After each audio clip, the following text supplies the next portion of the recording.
As you've seen over the last 20 minutes, suicidal thinking is near all-time highs during the pandemic. With that, hospital emergency room visits for behavioral health are rising. BJC tells me that between 2019 and 2020, the number of ER patients saying they are suicidal increased by 80%. The number of patients seeking emergency help who said they are considering suicide increased by 86% in that same one-year time span. And the number of patients who said they attempted suicide jumped up 30% from 2019 to 2020. BJC pointed out, while it is a spike, their hospitals also offer treatment options. I spoke with Sheila Hunt with Centerpoint Behavioral Health Systems, which has several facilities across the St. Louis area. She says they have seen a big increase in teenagers needing outpatient therapy for anxiety, depression, and suicidal thoughts. Approximately 8 out of 10 students are reporting feelings of fear, worry, a lot of emotional distress, worried about the futures, and even in some extreme cases, feeling like life isn't even worth living anymore. We are scrolling the National Suicide Prevention Hotline throughout this special report. A clinician who works with the hotline tells me they're getting lots of calls from teenagers who feel lonely and disconnected because of the pandemic. We get calls from kids as young as 10 years old frequently.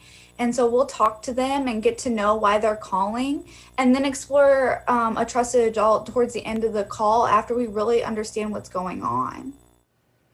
If the person on the hotline call determines the teenager is an imminent risk of suicide, they will ask to speak to a trusted adult. And if that person's not available, they will call emergency services. But they are also available just to talk and listen. Well, how is it that one child can cope with their emotions and sadness, and another will go as far as taking their own life? Tonight, the medical perspective on a teenager's brain and the effects of the pandemic. Dr. Greg Mattingly, an associate clinical professor at WashU and head of St. Charles Psychiatric Associates, tells me he's seeing depression rates skyrocket. Mandy, we know that the rates of depression have gone up, not by 10%, not by 20%, but by 200 to 300% compared to a year ago this time. The level of severe depression has gone up dramatically in our children. Dr. Mattingly says the pandemic has basically stunted the growth of a teenager's developing brain. For years, we've known that trauma can affect a developing brain. And the COVID pandemic has brought a variety of traumas: interpersonal, psychological, emotional, academic. Our lives have been upended. Teenagers who lack impulse control are at greater risk of killing themselves when they can't see past the problem at hand. Impulsivity with their temper, impulsivity with their emotions, impulsivity with their actions.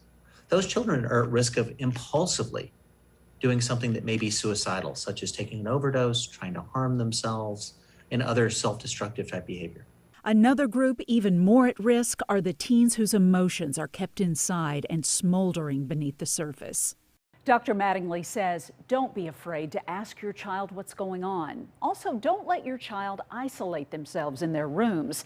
And if you're concerned about your child's safety, don't have guns in the house.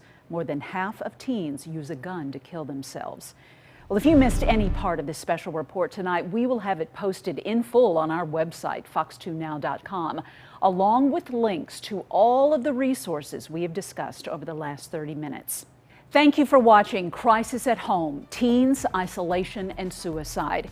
It is our hope that this information will lead to discussions about mental health and possibly save a life. The news continues next with Fox 2 News at 10.